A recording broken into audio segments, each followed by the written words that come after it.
सो dear students, आज की इस लेक्चर में हम Punjab text book chemistry book stoichiometry chapter MCQs number 6 discuss करते हैं। क्वेश्चन ये है कि number of moles of CO2 के फाइंड करें number of moles of CO2 which contain 0.8 gram of oxygen gas. So देखें, क्वेश्चन इजी है, वो ये है कि आपके पास CO2 के कितने मोल्स होंगे, CO2 के कितने मोल्स होंगे, मतलब कार्बन डाइऑक्साइड के कितने मोल्स होंगे जिसमें ऑक्सीजन के 0.8 ग्राम मौजूद हो। क्लियर है?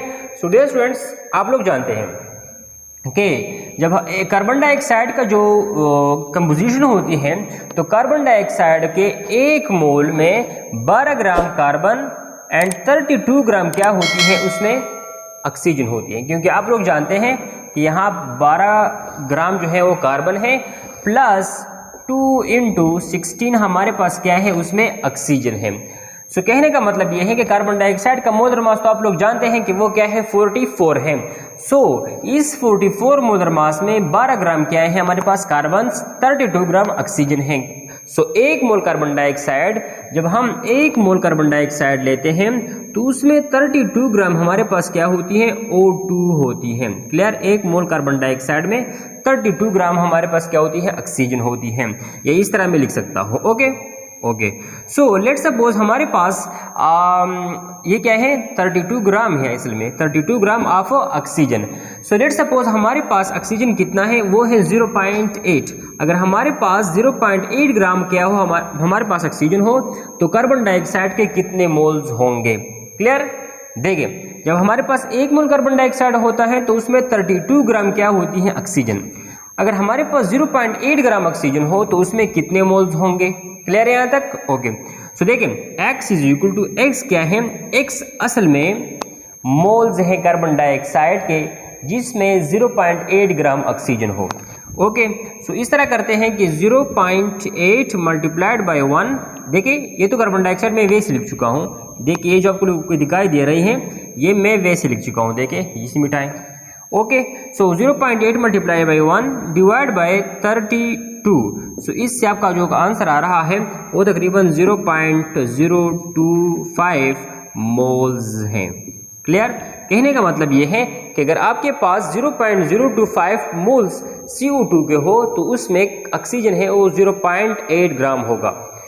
अच्छा, अब बढ़ते हैं MCQ नंबर 7 की तरफ। MCQ नंबर 7 ये है कि अगर आपके पास 1 2 3 4 डिफरेंट टाइप्स के कंपाउंड्स हो तो इन 4 डिफरेंट टाइप के कंपाउंड्स में अगर उसकी क्वांटिटी दी गई हो, उसकी मिकदार दी गई हो तो किस में नंबर ऑफ मॉलिक्यूल्स ज्यादा होंगे। देखिए, which have largest number of molecules, 3.6 gram of H2O, 4.8 gram of ethanol, 2.8 gram of carbon monoxide, 5.4 gram of N2O5। Clear? So अब हम नंबर ऑफ मॉलिक्यूल फाइंड करते हैं हर एक में धीरे धीरे। देखिए, ये तो MCQs है, मुख्तलिफ किस्म की न्यूमेरिकल प्रॉब्लम आ सकते हैं as a detail question, long question, उनका तरीका भी सीखते जाएं। ओके। सो डियर स्टूडेंट्स, आप लोग जानते हैं कि जब हमारे पास 18 ग्राम वाटर होती है, 18 ग्राम वाटर, तो 18 ग्राम वाटर में 6.023 10⁻23 मॉलिक्यूल्स होते हैं वाटर के। लेकिन अगर हमारे पास 3.6 ग्राम क्या हो, हमारे पास क्या हो, 3.6 ग्राम हमारे पास वाटर हो तो उसमें कितने मॉलिक्यूल्स होंगे। क्लियर है? इस तरह के क्वेश्चन हम इस तरह सॉल्व करते हैं। इस तरह की डिटेल वीडियोस इस चैनल पर ऑलरेडी मौजूद हैं। मैं तो शॉर्ट लिख रहा हूं अभी। देखें, x की कीमत हम मालूम करते हैं, किस तरह मालूम करेंगे। देखिए, 3.6 मल्टीप्लाइड बाय Na में शॉर्ट लिखता हूं। देखिए, इसकी जगह मैंने Na लिखा, divide by 18 which is equal to, अब देखिए 3.6 multiplied by Avogadro number divide by what, divide by 18। So 3.6 हमारे पास है, 3.6 multiplied by 6.023 which is equal to that divide by 18। Answer क्या रहा है, 1.2046 10⁻23। क्लियर है? देखिए इन दोनों को मल्टीप्लाई करें, ये एवोगैड्रो नंबर है, ये वैल्यू है, इन दोनों को मल्टीप्लाई करें और 18 से डिवाइड करें। So number of molecules in 3.6 gram of H2O is that. कहने का मतलब ये है कि अगर हमारे पास 3.6 ग्राम H2O हो तो उसमें H2O के इतने मॉलिक्यूल्स होंगे। क्लियर है? अच्छा, अब हम बढ़ते हैं यहाँ पर कि यहाँ पर 4.8 ग्राम इथेनॉल है। क्या है? इथेनॉल। अब 4.8 ग्राम इथेनॉल में कितने मॉलिक्यूल्स होंगे? देखिए आप लोग जानते हैं कि जब हमारे पास 48, देखिए 46, जब हमारे पास 1 मोल मतलब 1 मोल मिथेनॉल, 1 मोल मिथेनॉल का मास कितना होता है? इथेनॉल, 1 मोल इथेनॉल का जो मास होता है वो कितना होता है? 46 ग्राम पर मोल। क्लियर? जब हमारे पास 46 ग्राम पर मोल यानी 1 मोल इथेनॉल होता है, यानी 46 ग्राम इथेनॉल होता है, तो उसमें नंबर ऑफ मॉलिक्यूल्स कितने होते हैं? Na। आप लोग जानते हैं कि Na क्या है? 6.023 10⁻23।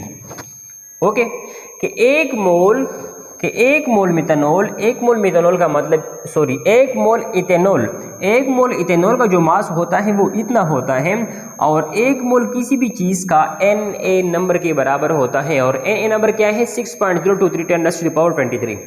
ओके, सो लेट्स सपोज हमारे पास मास ऑफ इथेनॉल क्या है? वो है 4.8, तो उसमें कितने मॉलिक्यूल्स होंगे?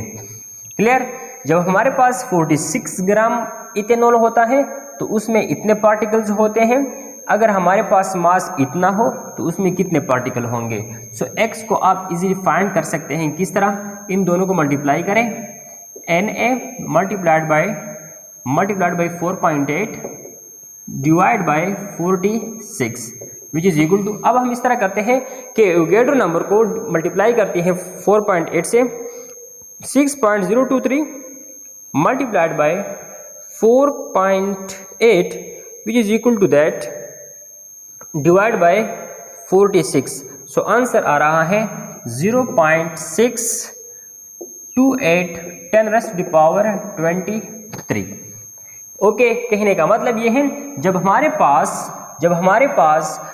क्या है 4.8 ग्राम इथेनॉल के हो तो उसमें 0.628 10⁻23 मॉलिक्यूल इथेनॉल के होते हैं। अब इस तरफ आते हैं। देखिए डियर स्टूडेंट्स, आप लोग जानते हैं कि 1 मोल कार्बन मोनोऑक्साइड 28 ग्राम के बराबर होता है, यानी उसका मोलर मास असल में 1 मोल का मास होता है। क्लियर है? अच्छा, जब हमारे पास 1 मोल CO2 होता है तो उसमें 28 ग्राम क्या होते हैं? उसका जो मास होता है वो 28 ग्राम होता है। क्लियर है? सो डियर स्टूडेंट्स, जब हमारे पास 1 मोल कार्बन मोनोऑक्साइड होता है, 1 मोल कार्बन मोनोऑक्साइड 28 ग्राम पर मोल के बराबर होता है। सो जब हमारे पास 28 ग्राम कार्बन मोनोऑक्साइड हो तो उसमें Na पार्टिकल्स होते हैं, यानी मॉलिक्यूल्स होते हैं। Na का मतलब this value. Okay, so let's suppose हमारे पास कार्बन मोनोऑक्साइड कितना है? गिवन मास इतना है, तो उसमें नंबर ऑफ पार्टिकल्स कितने होंगे? नंबर ऑफ मॉलिक्यूल्स कितने होंगे? क्लियर है? ठीक है, अब हम इसे भी इसी तरीके से सॉल्व कर सकते हैं। देखिए Na multiplied by 2.8 divide by 28। Okay, so अब हम इस तरह करते हैं कि इसे एवोगैड्रो नंबर का 6.023 multiplied by 2.8 which is equal to that divide by 28। Answer आ रहा है 0.623 10⁻23। सो कहने का मतलब यह है कि जब हमारे पास 2.8 ग्राम कार्बन मोनोऑक्साइड के हो तो उसमें कार्बन मोनोऑक्साइड के इतने मॉलिक्यूल्स होंगे। क्लियर? अब हम बढ़ते हैं 5.4 gram of N2O5। Dear students, आप लोग जानते हैं कि इसका मोलर मास इतना है। इसका मोलर मास N2O5 का या नाइट्रोजन पेंटाक्साइड का मोलर मास 108 ग्राम पर मोल होता है। सो 108 ग्राम पर मोल का होने का मतलब ये है कि 1 मोल N2O5 में के एक मोल N2O5 जो होता है वो 108 ग्राम के बराबर होता है। 108 ग्राम N2O5। ओके, अगर ये 1 मोल के बराबर होता है तो उसमें Na पार्टिकल्स होंगे, जाहिर सी बात है। अच्छा, अब अगर हमारे पास 5.4 ग्राम क्या हो N2O5 हो तो उसमें नंबर ऑफ पार्टिकल्स कितने होंगे, इजी है। उसी तरह so x is equal to इन दोनों को मल्टीप्लाई करें, Na number multiplied by 5.4 divide by 108। Okay, अब हम इस तरह करते हैं कि Avogadro number multiplied by 5.4 which is equal to that divide by 108। Answer आ रहा है 0.3011 10 raised to the power 23। Clear. So dear students, question ये था कि किस में नंबर ऑफ मॉलिक्यूल ज्यादा है, किस में नंबर ऑफ मॉलिक्यूल ज्यादा है। सो जाहिर सी बात है कि नंबर ऑफ मॉलिक्यूल सबसे पहले इसमें ज्यादा है। फिर मतलब ये है कि जब हमारे पास 3.8 ग्राम H2O होती है और इसकी वैल्यू इसी तरह हो तो इसमें सबसे ज़्यादा नंबर ऑफ मॉलिक्यूल्स होंगे। इसके बाद कौन सी है, इसके बाद ये है, फिर ये है और फिर ये है। क्लियर। सो डियर स्टूडेंट्स, आप किसी भी गिवन मास से, किसी भी स्पीशीज की गिवन मास से नंबर ऑफ मॉलिक्यूल्स इसी तरीके से फाइंड कर सकते हैं। डियर स्टूडेंट्स, इसी चैनल पर फेडरल टेक्स्ट बुक के सारे स्टोइकोमेट्रिक न्यूमेरिकल प्रॉब्लम्स मौजूद हैं, आप उनकी विजिट करके इससे इस्तेफादा हासिल कर सकते हैं। अच्छा, इसके बाद है 1 मोल ऑफ SO2 कंटेन। देखिए ये है MCQs नंबर 8, ये MCQs नंबर 8 है कि जब हमारे पास 1 मोल CO2 होता है तो उसमें नंबर ऑफ क्या, मैं डिटेल से बताता हूँ आप लोगों को। देखिए जब हमारे पास SO2 1 मोल होता है, 1 मोल, तो क्वेश्चन मुख्तलिफ एंगल से आ सकते हैं। अच्छा, 1 मोल SO2 में 1 मोल SO2 में 6.023 10 raised to the power 23 compound होते हैं SO2 के। क्लियर। 1 मोल SO2 में 6.023 10 raised to the power 23 molecules होते हैं SO2 के। ठीक है, फिर से सुने एक और बात, 1 मोल SO2 में सल्फर के 6.023 10 raised to the power 23 atoms होते हैं। क्लियर। अच्छा, 1 मोल SO2 में ऑक्सीजन के 2 into 6.023 10 raised to the power 23 atoms होते हैं। क्लियर। और साथ साथ आप लोग उसका मास भी कैलकुलेट कर सकते हैं कि 1 मोल SO2 का जो मास होता है उसमें सल्फर का 32, और साथ साथ आप लोग जानते हैं कि सल्फर का जो मोलर मास है वो 32 है, आप देख भी सकते हैं, कंफर्म कर सकते हैं। और ऑक्सीजन का कितना है वो भी क्या है, वो भी 32। तो एज ए होल कितना आ रहा है, 64 ग्राम पर मोल। तो 1 मोल SO2 का जो मास होगा वो 64 ग्राम पर मोल होगा। सो इस तरीके से डिफरेंट टाइप के क्वेश्चन आ सकते हैं। सो डियर स्टूडेंट्स, इंतहाई बेनिफिशियल चीज़ें हैं, इंतहाई ही काम आने वाली चीज़ें हैं। आप इस तरह कर लिया करें कि अपनी नोटबुक लेके उस अपने नोटबुक पे नोट कर लिया करें, वरना अगर आप लोग इसको मतलब लिख नहीं लेते तो इंतहाई स्लिपरी एंड वोलेटाइल हैं, भूल जाओगे। सो डियर स्टूडेंट्स, हमारा नेक्स्ट क्वेश्चन है क्वेश्चन नंबर 9, यानी MCQs नंबर 9।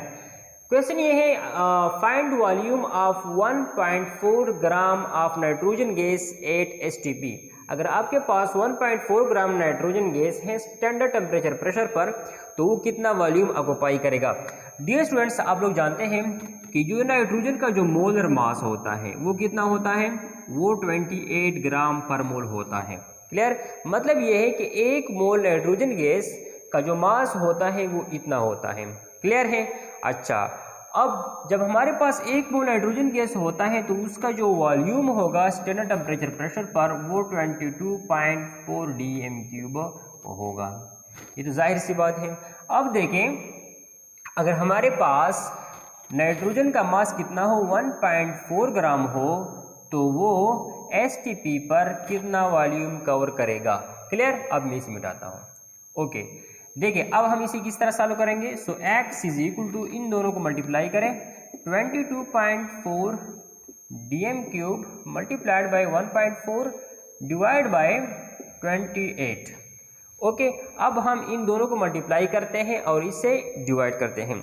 सो जब हम इसकी मल्टीप्लिकेशन करते हैं और डिवीजन करते हैं, इन दोनों की मल्टीप्लिकेशन और डिवीजन करते हैं, तो आंसर हमारा तकरीबन आ रहा है 1.12 dm³। सो कहने का मतलब यह है कि जब हमारे पास 1.4 ग्राम नाइट्रोजन गैस होता है तो स्टैंडर्ड टेम्परेचर प्रेशर पर वो इतना वॉल्यूम ऑक्युपाई करेगा। क्लियर? सो ये वो वॉल्यूम है जो नाइट्रोजन STP पर कवर करेगा अगर उसका मास 1.4 ग्राम है। अब मैं इसे सेंटीमीटर क्यूब में कन्वर्ट करना चाहता हूँ। देखिए x इज इक्वल टू 1.12। आप लोग जानते हैं कि 1 dm³ बराबर होती है 1000 सेंटीमीटर क्यूब की। ओके, अब dm³ की मैं वैल्यू पुट करना चाहता हूँ। इस dm³ को मैं हटाता हूँ, इस dm³ को मैं हटाता हूँ और ये वैल्यू पुट करता हूँ, क्योंकि आप जानते हैं कि dm³ की ये वैल्यू है। इस dm³ की वैल्यू क्या है? ये है। सो मैं पुट करना चाहता हूँ 1000 सेंटीमीटर क्यूब। आप इसे मज़ीद इस तरह भी लिख सकते हैं एक और तरीके से। देखें जब इसे मैं बढ़ाऊंगा तो इसे घटाऊंगा। जब इसकी पॉइंट इस तरफ आती हैं तो ये कैंसिल होती हैं, इस तरफ दोबारा आती हैं तो दूसरी कैंसिल होती हैं, फिर आती हैं तो ये कैंसिल होती हैं। सो हमारे पास आंसर आ रहा है 1120 सेंटीमीटर क्यूब। क्लियर है? सो एक 1.4 ग्राम नाइट्रोजन गैस का जो मास वॉल्यूम होगा वो 1120 सेंटीमीटर क्यूब या फिर 1.12 dm³ होगा। डियर स्टूडेंट्स, इस चैनल पर हमने फेडरल टेक्स्ट बुक के न्यूमेरिकल प्रॉब्लम भी अपलोड कर चुके हैं।